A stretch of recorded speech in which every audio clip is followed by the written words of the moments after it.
lunchtime roundup, the Anfield Wrap, coming to you from the heart of Liverpool land. I'm hot and sweaty and hungover after a very poor night out in Leicester.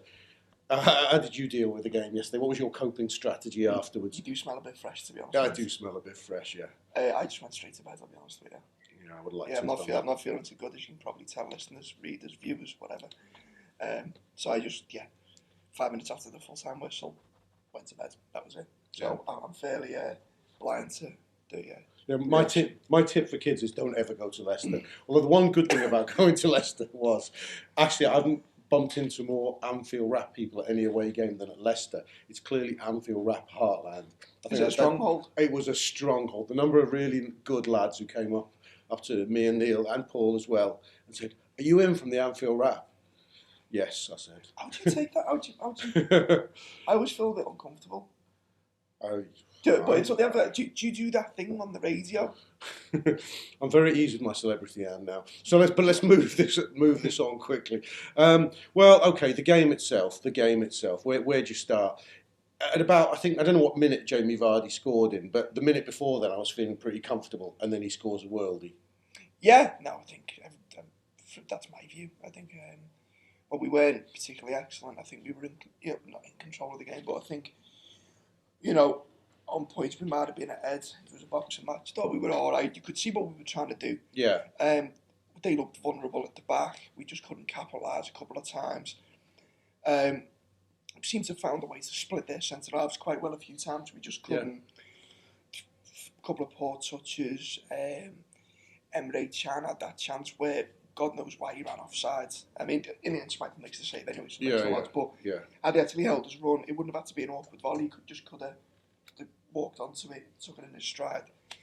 I mean, they had a couple of chances. I think our goalkeeper made 2 good saves, one very good save in particular.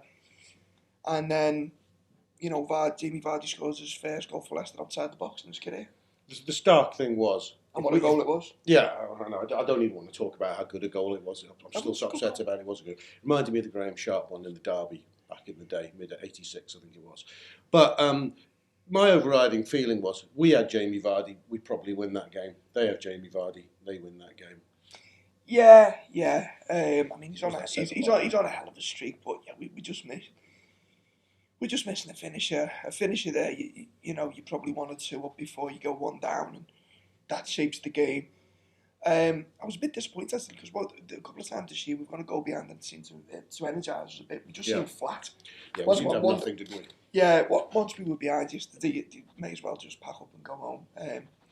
Firmino, in particular, seemed to fade drastically. The second goal really kills us, doesn't it? Yeah. It was a game, I mean, I don't know how it was evident on the TV, but... We just seemed sloppy as well. We seemed sloppy. It was like a game of basketball. It was like backwards, forwards. There was a lot of energy in that. Their pressing game was big.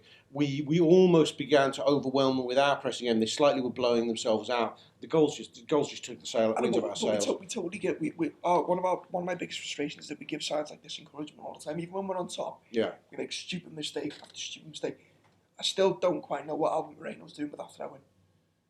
I can't remember which throw-in. Probably the Ale was kicking out by then. The one that led to one of their chances, which Mingele had to make the save from. Oh, I know, the one he tips over the bar brilliantly. Yeah, good. Flying leap, What are you doing? On the goalkeeper, by the way, I've seen Vardy quoted this morning saying he spotted Mingele off his line a few times, which encouraged him to try, but to be quite honest, and I know it's easy to have a pop at him, even if he's on his line, it's a good save if he makes it, because it's just an amazing strike. Yeah, I think we can have a day off slagging off Simon, because I think you agree with that. Apart from when he nearly threw one of his own goal, we'll let him have that. But yeah, he had a better day. Yeah. All right, I have to move away from Leicester, just generally in life. But it took a while to get down there, didn't it?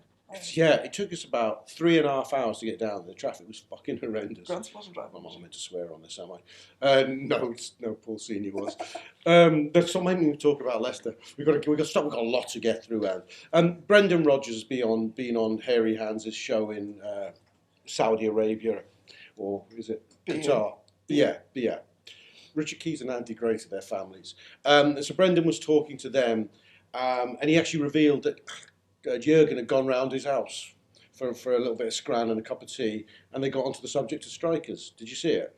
Yeah, I saw the clip this morning. I know Brendan's referenced that he'd spoken to Klopp beforehand in the press, but not in the depth of which he went into. I mean, I think it's a sign of the type of fella Brendan is. You know, he's to.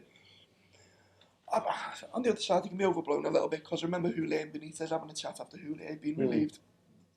I mean, obviously, I don't think Benitez had a chat with Roy Hodgson, and why would you? Because he's a dickhead. You didn't hear many of those stories coming out, did you? So yeah, good on Brendan, but he made the point about Lewandowski. Yeah.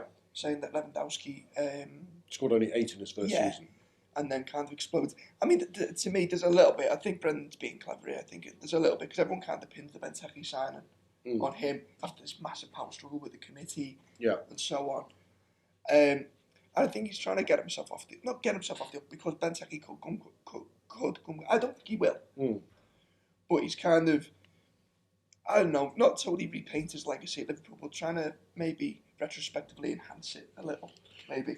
Maybe. I mean, and then by dropping in that he'd met Jurgen as well, he kind of sweetens the pill a little bit.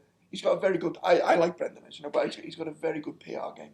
Yeah, he has. I always like listening to him, though, I have to be honest. Well, what else have we got to talk about? We've got a really good show coming up later today that we're doing, and it's going to be focusing on the hot potato of the Liverpool sporting world today, which is the ticketing issue. And we've got Jay McKenna and Gareth's going to be on that as well, and you're producing it. And we're putting that one out free, and that, I hope it'll feel unmissable. But and the other big news, apart from the Gareth's phone's ringing, is that Daniel Sturridge is back in full training today. It's John Henry. That's Daniel Sturridge on the phone. He's just telling Gareth that he's back in full training today. Like scenes, and what do you make of this? First off, the show it is today's hot potato, but I hope, and it will be a great show, but it shouldn't just be for today, or it shouldn't be like a puppy. It should be like just for Christmas. This should be. It's a recurring conversation. Yeah, well, no, at least it should be. Yeah, it should be. We're basically going to let the people who know a little bit more about it than us talk. We hope you listen to it, and we hope that you learn a couple of things from it, and it might challenge any misconception that you might have about what's gone on, the process over the last 13 months.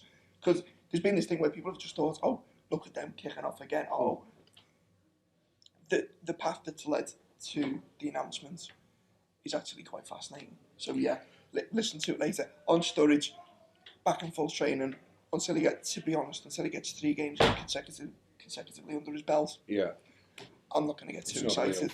And I don't want to get too excited for the simple reason being he's by far and away our most important player if he's fit. Too right. It's a game changer, isn't he? So I don't want to get too excited for it to be snatched away. And I hope that that his body is right for it, and the time that he spent out has been spent with the club medical professionals getting him ready for a busy month, because it could be a big month for us. It's a season-defining month. I totally agree with all that. Having said that, just any story of Sturridge coming back makes me excited. Daniel, we're right behind you. Go ahead, lad. This has been the Lunchtime Show.